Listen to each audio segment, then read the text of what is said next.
muito obrigado pelo convite. Certamente outras pessoas deveriam estar aqui com maior qualificação para desenvolver o tema, mas, de qualquer forma, sinto-me honrado pela sua lembrança. Cumprimento os demais ministros que estão aqui presentes, meus colegas, senhores servidores.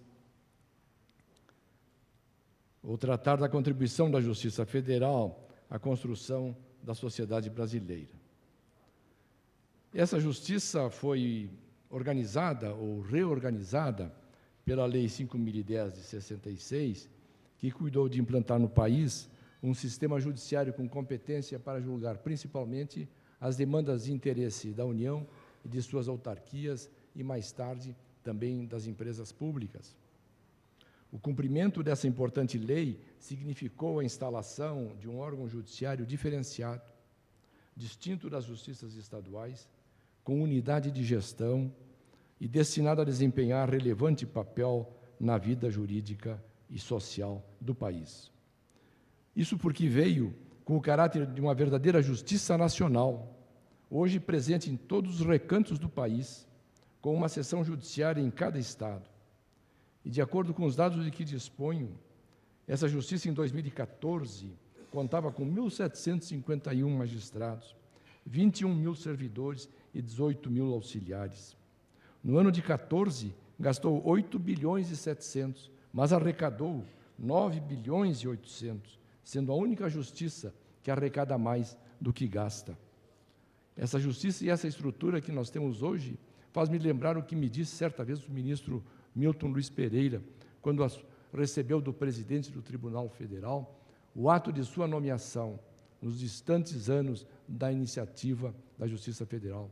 Disse-lhe o presidente: receba essa portaria e vá fazer o cozido de uma sopa de pedra, porque naquele tempo não havia estrutura nenhuma da Justiça Federal. Honra, portanto, de ver hoje essa estrutura que está aí a prestar os seus serviços. Segundo o relatório do CNJ, em 2014, ingressaram 4 milhões de processos novos, num resíduo de 8 milhões e 400 mil processos, e baixaram 3 milhões e 600. Esse número aumenta gradativamente, seja o número de novos processos, seja o número de resíduos. E eu cito esses números apenas para mostrar a grandiosidade do trabalho que hoje recai sobre a Justiça Federal e a preocupação que todos nós temos de que sejam mantidas e alcançadas as condições para oferecer um resultado útil, isto é, a tempo e qualificado. Está na competência da Justiça Federal apreciar causas de maior impacto social, entre as quais, além das que eu já citei, estão os crimes políticos, as causas relativas aos direitos humanos, os crimes contra o sistema financeiro e a ordem econômico-financeira do país. Essa nova justiça certamente veio contribuir para o aperfeiçoamento da nossa sociedade. Em um país com as dimensões do Brasil, com profundas diferenças culturais, econômicas e sociais, com regiões de características próprias, desenvolvimento desigual, a União, que é a principal parte da causa federal, é sempre a mesma, submetida ao mesmo ordenamento jurídico, independentemente do lugar, da região e das idiosincrasias locais. Daí a necessidade de uma justiça unificada, igual em todos os lugares, para julgar com uniformidade as causas do mesmo ente público. A organização unitária, a gestão unificada e um órgão central, a ideia e o sentimento de integração de todos os seus membros como integrantes e participantes de um estamento próprio, com alta finalidade político-jurídica, fez da Justiça Federal do Brasil um órgão respeitável e respeitado. Acredito que essa justiça tem, como uma das suas principais características, estar acima e distante das querelas locais e regionais, sem sofrer essas influências e, portanto, podendo fazer uma justiça imparcial. Em muitos campos de atuação da Justiça Federal se faz sentir, na área tributária, na administrativa e na previdenciária, os seus dois maiores focos, na área criminal e na área civil. Não farei o relato dos julgamentos proferidos nessas demandas. Limitarei essa abordagem aos institutos que a Justiça Federal criou ou tomou a iniciativa para que fossem criados no curso dos últimos anos, especialmente depois da vigência da Constituição de 88. Antes de fazer esse relato e essa enumeração, devo ainda observar o crescimento da judicialização do país, isto é, assim como aumenta a litigiosidade em razão da diversidade de leis, especialmente depois da nova Constituição, aumenta também a procura do juízo. Enquanto o Estado não se organiza de modo a criar organismos e procedimentos que impeçam a judicialização, em primeiro lugar, que impeçam o próprio litígio e depois que tenham agências administrativas capazes de resolver o litígio que surge, o Estado se omite nessa função, de forma que o cidadão, sempre que ofendido em algum dos seus direitos, só tem a recorrer ao juiz. E isso aumenta a litigiosidade, aumenta a judicialização e sobrecarrega especialmente o Poder Judiciário. Daí a importância cada vez maior do papel desempenhado pelo juiz federal nesse ambiente social, porque ele passa a ser uma peça atuante e decisiva. Se tenho de falar sobre o reflexo da atuação da Justiça Federal, devo iniciar com a referência ao Superior Tribunal de Justiça, que integra a Justiça Federal como seu órgão de cúpula e que julgou, de 89 a 2016, 4.500.000 feitos. Criado em 88 e instalado em 89, o STJ surgiu num momento histórico muito especial, de profunda alteração da nossa ordem jurídica, política e institucional. Na esfera constitucional, restabelecia-se a democracia e, ao mesmo tempo, contamos com uma Constituição analítica que veio tratar de todos os assuntos de interesse da sociedade e, com isso, criando oportunidade cada vez maior de surgimento de direitos e da necessidade de defesa desses direitos. Essa matéria também veio para o STJ na medida em que se criou a ideia da constitucionalização do direito para permitir a aplicação dos princípios constitucionais diretamente às relações sociais, independentemente da existência de lei ordinária. E o STJ soube, então, fazer essa aplicação, especialmente nas causas originárias da sua competência e nos recursos que independeriam dos limites do recurso especial. Ao lado da Constituição Nova, em 1990, nós tivemos o Código de Defesa do Consumidor, que veio reconhecer a hipossuficiência de uma grande parcela da população. Aliás, todos nós somos consumidores, já disse o líder americano. E, com isso, um aumento da litigiosidade que refluiu para o STJ. E o STJ, dando resposta a essa procura, tornou-se, afinal, o Tribunal da Cidadania. Ao lado do Código de Defesa do Consumidor, logo depois surgiu, então, o Código Civil, que mudou substancialmente o panorama do nosso direito privado, abandonou o modelo oitocentista e criou, então, um regime, um sistema aberto, com cláusulas gerais, tudo isso sendo aplicado de novo pelo STJ, que soube compreender essa modificação e fazer a devida aplicação técnica do ponto de vista judicial. Mais tarde, eu falarei sobre as funções do STJ. Agora, vou me referir ao que me parece substancial, de importante, de contribuição da Justiça Federal. Inicio com as varas especializadas. A Resolução 314 de 2003, mais tarde alterada pela Resolução 517, autorizou os tribunais regionais a especializarem em varas criminais para o julgamento de crimes contra o sistema financeiro nacional, a lavagem de dinheiro e os praticados por organizações criminosas. Lembro de uma reunião do Conselho Federal realizada em João Pessoa, em que foi examinada e aprovada a proposta do ministro Gilson Dipp para a especialização dessas varas. O projeto resultava do trabalho de uma comissão nomeada pelo ministro Milton Pereira, presidida pelo ministro Dipp, em 2001, comissão que observou o pequeno número de processos relacionados com esses delitos e a demora no seu julgamento. A determinação do Conselho foi, mais tarde, submetida ao crivo do Supremo Tribunal Federal, que reconheceu a sua constitucionalidade. Não fosse essa singela iniciativa de ordem organizacional, não teríamos hoje a presença marcante da Justiça Federal, por suas varas especializadas no combate aos crimes organizados que tanto assolam o país. Outro ponto é dos juizados especiais federais, que foram criados especialmente para atender a demanda previdenciária. Tenho comigo uma passagem do livro sobre a história do Tribunal Regional Federal da 4ª Região, na qual consta uma notícia com foto de instalação em regime de projeto experimental e pioneiro do primeiro Juizado Especial Federal junto à 3ª Vara Previdenciária de Porto Alegre. O fato aconteceu em 27 de julho de 2000, ainda antes da lei de criação dos juizados, com a presença do presidente do Tribunal Regional, desembargador Fábio Rosa, do ministro da Previdência, Valdec Ornelas, do advogado-geral da União, ministro Gilmar Mendes, que se deslocaram a Porto Alegre para presenciar o evento, tal a importância que eles atribuíam a essa iniciativa que estava assumindo a Justiça Federal. E, naquele momento, assinaram uma portaria autorizando os procuradores a realizarem acordos e transações.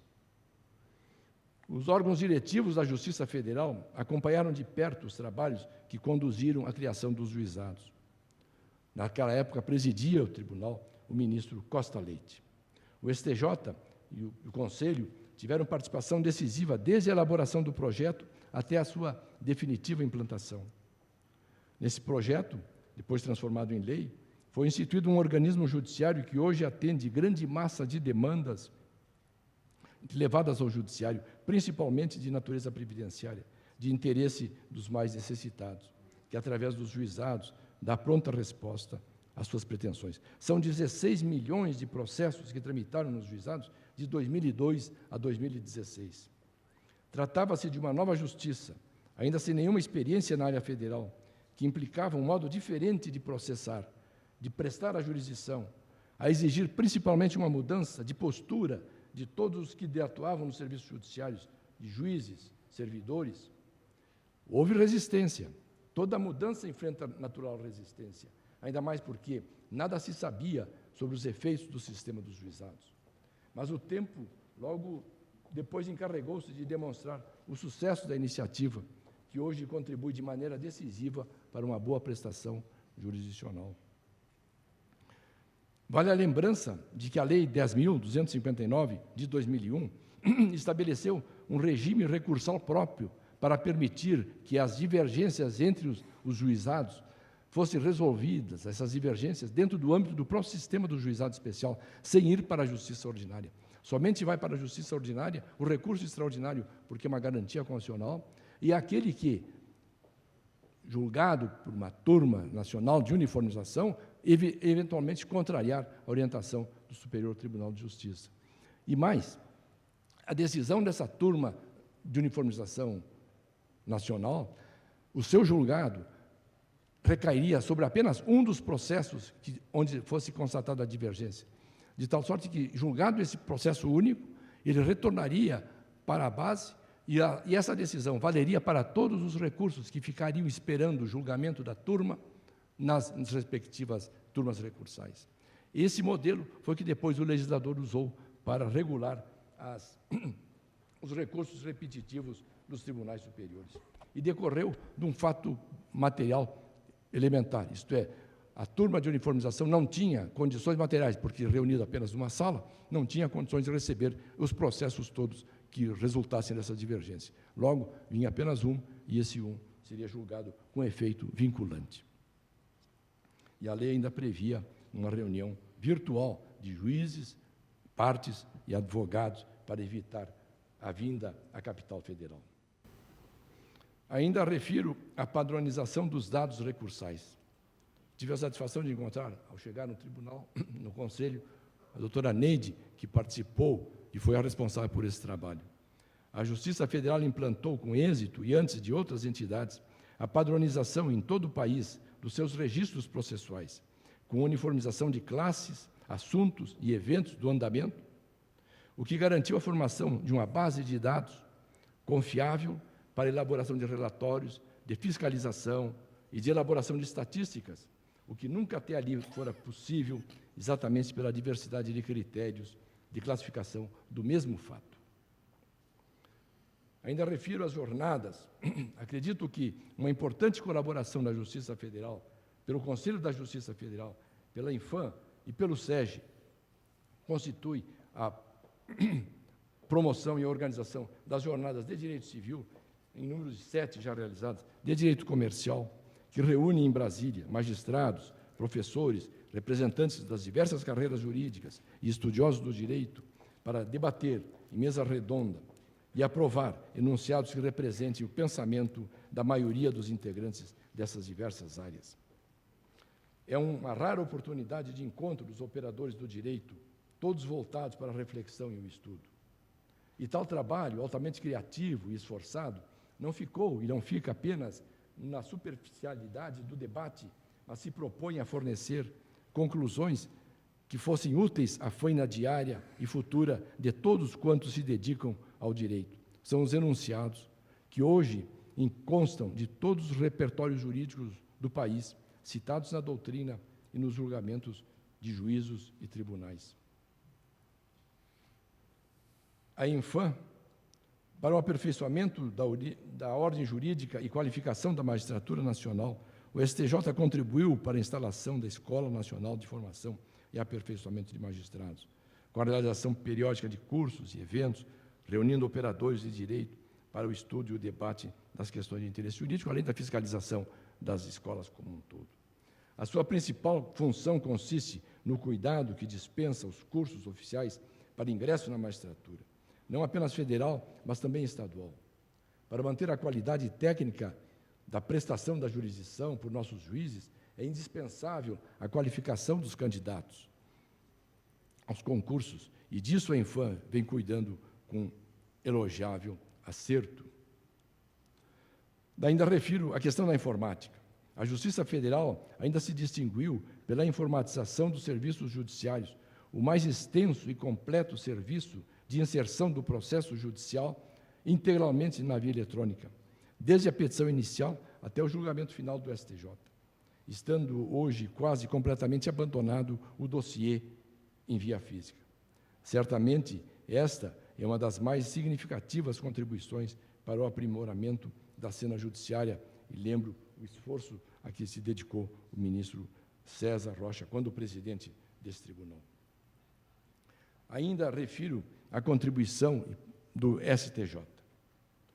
O estudo da contribuição que a Justiça Federal tem prestado à Constituição da sociedade brasileira passa necessariamente pelo estudo do desempenho do STJ. E, nesse ponto, o tema crucial consiste em estabelecer o modo pelo qual o STJ exerce a atribuição que a Constituição lhe concedeu, que é a de assegurar a unidade do direito nacional mediante a uniformização da interpretação da lei infraconstitucional. Essa uniformidade significa unidade de interpretação, de aplicação, previsibilidade e isonomia de tratamento.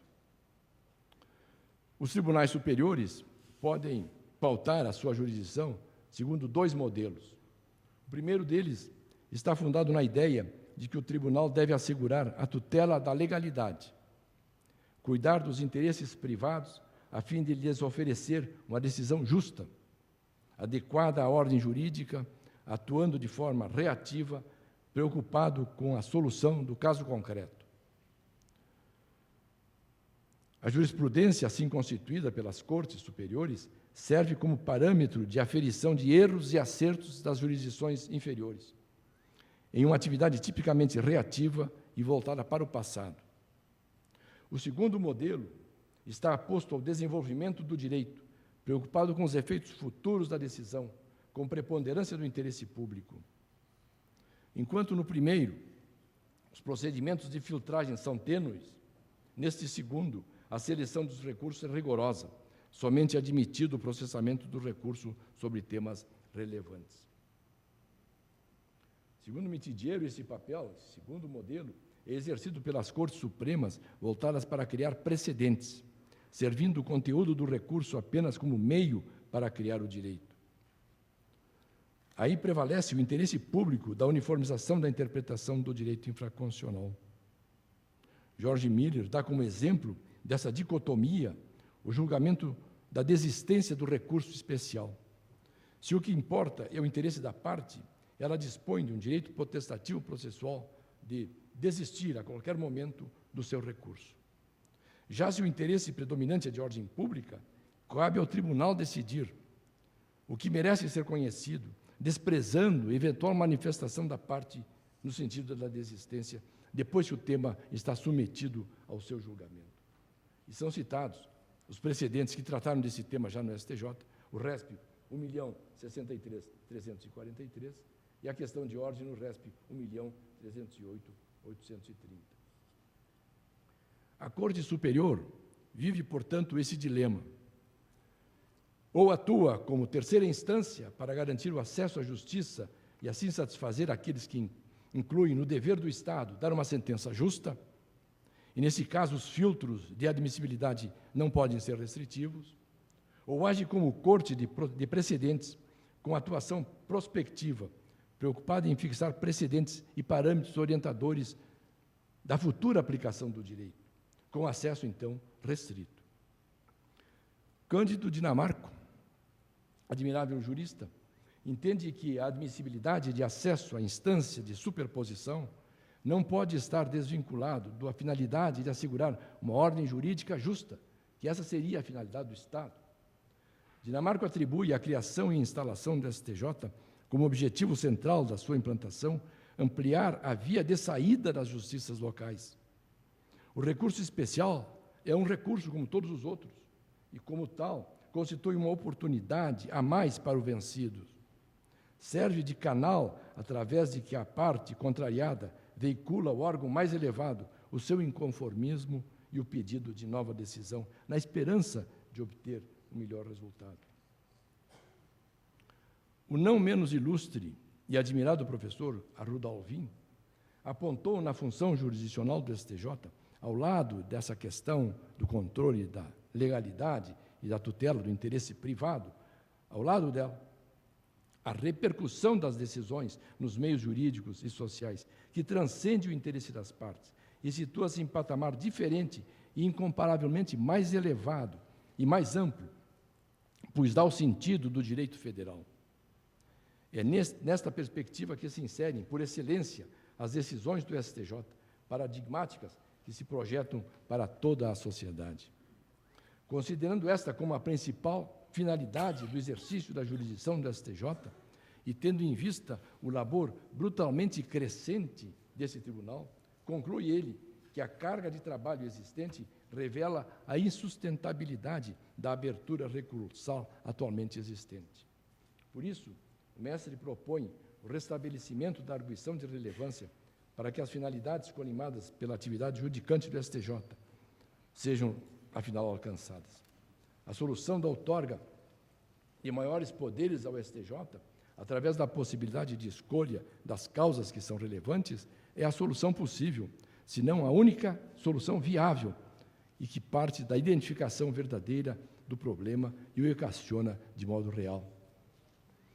A situação atual peca contra a realidade, diz ele, e tenta realizar o ótimo, mas na ordem prática isso não é possível. Por isso, a relevância seria, com uma prévia definição dos critérios para a sua avaliação, uma solução adequada. A mim parece que o problema tem muitas facetas e que o primeiro aspecto a considerar é o volume de trabalho a que está submetido o tribunal. Desde 89 a 2016, o tribunal julgou 4.500.000 feitos.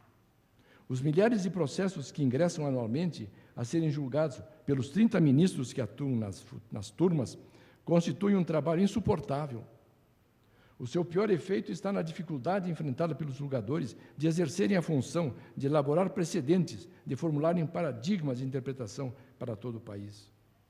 Como a nossa legislação é federal, e essa é a legislação nacional que trata de aplicar o STJ, logo se percebe a importância e a extensão e a profundidade do trabalho aqui desenvolvido. Na atual situação, é extremamente difícil ao tribunal desincumbir-se das suas duas funções. Ora atende ao interesse da parte, ora atende ao interesse público dos precedentes. Na perspectiva de que o STJ é a última possibilidade de defesa do interesse da parte, e vendo no recurso especial apenas o meio de resolução do caso concreto, não seriam cabíveis as restrições ao seu amplo acesso. Assim, atendendo ao que se preconiza como um direito de acesso a uma sentença justa, e diante do volume insuportável dos novos feitos, surge a jurisprudência defensiva no juízo de admissibilidade, o que gera profundo descontentamento entre os operadores do direito que veem nesse recurso essa oportunidade de um segundo, de um terceiro julgamento. Para o desempenho da sua função de criar precedentes com decisões paradigmáticas, o tribunal necessitaria dispor de menor distribuição e de mais tempo para estudar, pesquisar e refletir. Certa vez, visitando a corte que corresponde ao STJ na Alemanha, Gerichtshof, disse-me lá que eles estavam há um mês estudando uma questão de direito criminal. Nossos juízes não dispõem de 2 dias para estudar as questões de direito criminal. Basta ver que a realização de uma audiência pública, excelente instrumento que o tribunal está começando a usar com especial êxito e muito apropriada para o julgamento das questões relevantes, essas audiências, eu dizia, exigem muito tempo e uma dedicação especial dos seus juízes. A edição das súmulas e os julgamentos repetitivos tem sido uma solução, mas isso não impede o acréscimo constante do volume de recursos que chega ao tribunal. O STJ, pois, está no balanço dessas duas posições. Na opinião de Miller, o STJ não se enquadra nem num ponto nem no outro, e daí a divergência que diariamente se renova, causando perplexidade aos julgadores e ansiedade às partes. Se um modelo de tutela, de interesse privado, não deveria haver restrições, e o feito produz acerbas críticas. Se o modelo é de atender aos interesses públicos para a definição dos precedentes, não deveria o tribunal receber tão grande número de demandas. Por isso, penso eu, a melhor orientação é a do professor Arruda Alvim. A única saída viável é o critério da relevância, com a prévia definição dos critérios para o seu reconhecimento. Isso pode parecer uma ironia, considerando que o principal motivo para a criação do STJ foi a adoção pelo Supremo Tribunal da relevância. Mas não há nada de extraordinário nisso. O mesmo excesso de trabalho que existia no STF passou para o STJ, agravado com um acréscimo populacional e com um aumento infindo da litigiosidade. Assim como o STF já não tinha condições de julgar sem a relevância, o mesmo ocorre hoje com o STJ, que não tem condições de garantir a decisão justa para os recursos que advirão dos 100 milhões de processos que tramitam no país. O fato era previsível. Lembro a observação do ministro Moreira Alves, de que aconteceria o dia em que o STJ sofreria o mesmo drama do STF. Não posso deixar de reconhecer que aceitar a relevância é fácil para quem faz doutrina, mas difícil para os advogados e difícil para o juiz, diante de uma grave injustiça que o leva de modo inexorável a conhecer do recurso para restabelecer a justiça do caso concreto, uma vez que todos eles estão conscientes de que a justiça é o seu primeiro e principal compromisso. Resumo o que foi dito e concluo. A Justiça Federal é o organismo homogêneo que desempenha, com a participação dos seus órgãos, importante e inigualável função jurisdicional na aplicação das leis. A Justiça Federal contribuiu com instrumentos diversos para o aperfeiçoamento da ordem jurídica. Implantou os juizados, instituiu a Turma Nacional de Uniformização, informatizou seus processos, instalou o Centro de Estudos Judiciários, instalou a Escola Nacional da Formação, realiza eventos, congressos e jornadas. Posso, então, concluir dizendo que a Justiça Federal contribuiu para aperfeiçoar a ordem jurídica, e essa ordem jurídica aperfeiçoada contribuiu para uma melhor sociedade no país, atendendo àquela determinação constitucional de criar no Estado uma sociedade justa e solidária. Muito obrigado.